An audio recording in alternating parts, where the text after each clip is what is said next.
Right, so following the attack on Lebanon by Israel through the use of pagers, walkie-talkies, and allegedly other electronic equipment as well, the question of how safe are the rest of us around the world if Israel have infiltrated the global electronic supply chain has been a question many people are now asking. It might be more justified than first thought, however, thanks to an investigation conducted by ABC News, who have had it confirmed to them by a US intelligence source that Israel was indeed behind these pager attacks. But not only that, and arguably far more disturbing for people elsewhere around the world, that same source has claimed that Israel has been conducting what the source has referred to as a supply chain interdiction operation for the past 15 years. This attack via exploding electronics has been 15 years in the making. 15 years we've known nothing about this until this strike came, and so the question left hanging in the air, therefore, is how much further has the global electronic supply chain been interfered with and impacted by the Israeli state?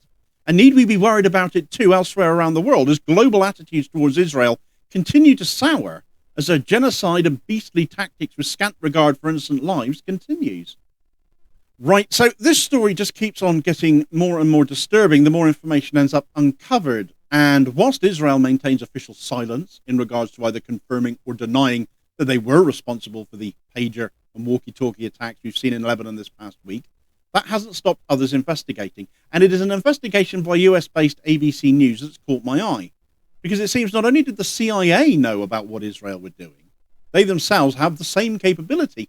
However, they had chosen to shelve such tactics due to the high risk of innocents being caught up in such actions. And clearly we have seen that come to pass over these explosions in Lebanon as pagers and walkie-talkies blew up in people's faces. 37 lives having been lost at this moment in time and thousands injured as a result of them. The youngest fatality, a 10-year-old child who died when her father's pager exploded, very much proving the point. But lives appear to be cheap as far as Israel is concerned. They did go ahead with this action themselves, after all, and this, according to ABC, has been confirmed to them by a US intelligence source. Here's an excerpt from their coverage of their investigation. Israel had a hand in the manufacturing of pagers that exploded on Hezbollah operatives this week, with this type of supply chain interdiction operation having been planned for at least 15 years, a US intelligence source confirmed to ABC News. The CIA has long been reluctant to employ this tactic because the risk to innocence was too high, the source said. Planning for the attack involved shell companies with multiple layers of Israeli intelligence officers and their assets fronting a legitimate company that produced the pagers, the source confirmed to ABC News, with at least some of those doing the work unaware of who they were actually working for. Israel's hand in the manufacturing was first reported by the New York Times. 1 to 2 ounces of explosives and a remote trigger switch to set off the blast were planted in the pagers, according to the sources. The last 2 days of explosions in Lebanon, triggered remotely with the explosives inside pagers or walkie-talkies, have killed at least 37 people and wounded 2,931, according to Lebanese Health Minister Firas al-Abiad.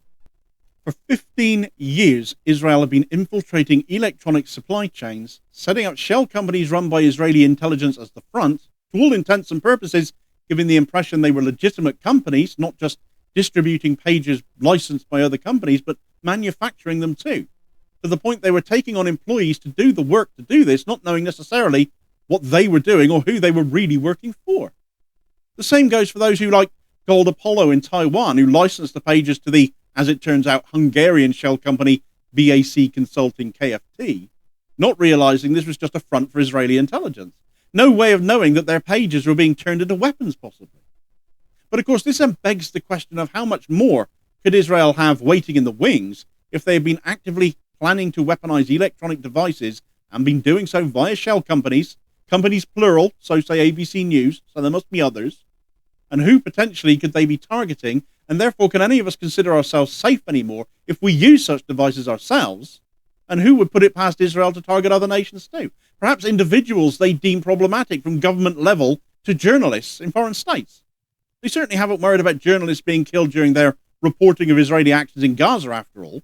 They don't want the world to know about what they're up to there. They've now just forcibly shut down Al Jazeera, not just in Israel itself, as they did several months ago, but they've now just done it in Ramallah in the occupied West Bank as well. This is Palestinian Authority territory, showing how much Israel cares about such matters, who's really in charge, who's in government, in pursuit of his own interests too. But aside from that, They've infiltrated Lebanon this time with their electronics, but we know Israel want a wider war, therefore so could others in nearby Middle Eastern nations also, unbeknownst to them, potentially be carrying around devices ready to be weaponized in some future conflict. And actually, this doesn't just come down to the Middle East either. Literally anywhere in the world could be effective if Israel had been involved in this sort of subterfuge for 15 years now. This is, as some have commented on, is a new form of warfare. Never before have innocent everyday objects been weaponized as has happened here. But it is a completely indiscriminate form of warfare as well, and so surely it is, in and of itself, illegal. But being so new, the first thing you have to ask yourself is, how do we then classify it in terms of being a criminal act?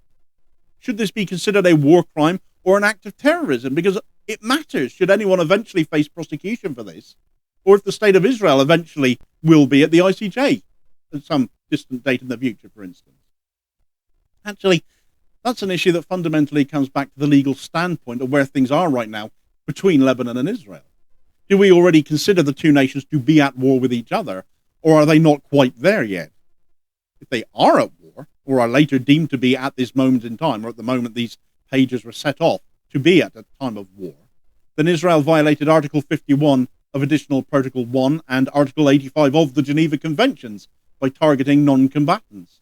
Article 51 prohibits indiscriminate attacks on civilians, of which this clearly was an indiscriminate attack, and Article 85 states that attacks on non-combatants, like civilians, amounts to a war crime. A combatant, for reference, strictly speaking in the wording of the Convention, being anyone under military command, wearing a distinguishable uniform, and openly carrying weapons. Under international law, anyone not fitting those markers is a non-combatant. But if Lebanon and Israel are not formally at war yet, and neither have declared it so after all, this attack therefore was a terror attack. This was terrorism. Here's an excerpt from the Cradle detailing what this means. According to the International Convention for the Suppression of Terrorist Bombings of 1997, Israel's actions can be categorized as a terrorist bombing.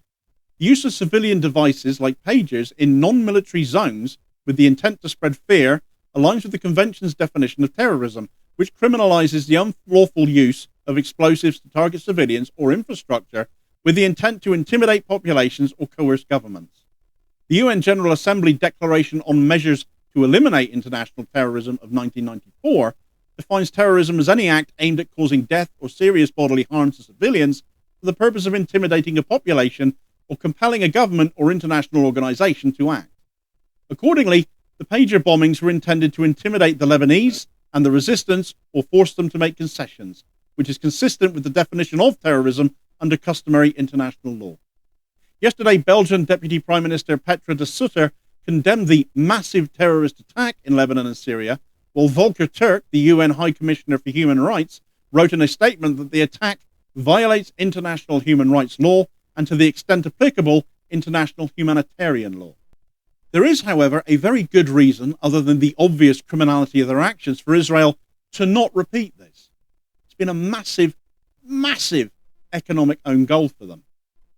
Consider their tech industry for one, particularly the cybersecurity industry. This has been in recent years a massive success story for Israel economically, where other sectors have floundered.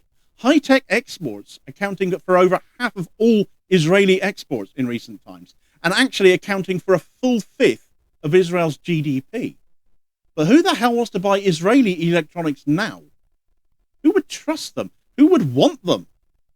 It wouldn't any longer necessarily be a boycott, divestment and sanctions issue here to not buy them. More a wonder if such electronics supplied wouldn't be implanted with explosives or be rigged to blow however Israel have managed to make other devices, as has been alleged, detonate too. Israel's economy has already been hammered hard by their actions. Its tech industry lost a massive multi-billion-dollar deal with Intel in light of what they have been doing in Gaza. And even if it isn't explosives being put in their exports, what about spyware or backdoor access being planted in it instead? How can anyone consider buying Israeli tech after this, really not knowing what may be inside it? They've spent 15 years infiltrating the industry and its supply chains, after all. But it goes further than that. And again, this now comes back to another threat Israel now represents, even if the tech we do buy from them is ostensibly safe, as it should be. Because if Israel are not reined in, are not brought to book for what they've done here, and they continue, as they would no doubt do if left to be able to do so, continue to interfere in electronics and communication devices so that we all end up feeling, and possibly quite justifiably feeling, that no communication device or electronic gadget, or that the electronic global industry and its supply chains and infrastructure is not secure from potential Israeli interference and sabotage. The entire global tech industry has been undermined, therefore. Does it not? Poses an intriguing notion, given all the Western countries that are so inherently wedded to supporting Israel also happen to be major capitalist governments and major users of modern-day tech. Because big tech business and Israel have now basically clashed, haven't they? Which matters more to these governments now, I wonder? Or will this all be swept under the carpet and tried to be forgotten or played down? Because we can't afford to let that happen, surely. Speaking of backfiring attacks, however, the UK may have just become embroiled, legally speaking, in Israel's recent attacks in Beirut, by virtue of the fact Israel used an F-35 jet to level 2 residential blocks. And, well, we won't cancel those F-35 arms sales licenses, will we? Another fine mess Starmer & Co. have gotten us into, it seems. Find out all the details of that story here as your recommended next watch, and I'll hopefully catch you on the next video. Cheers, folks.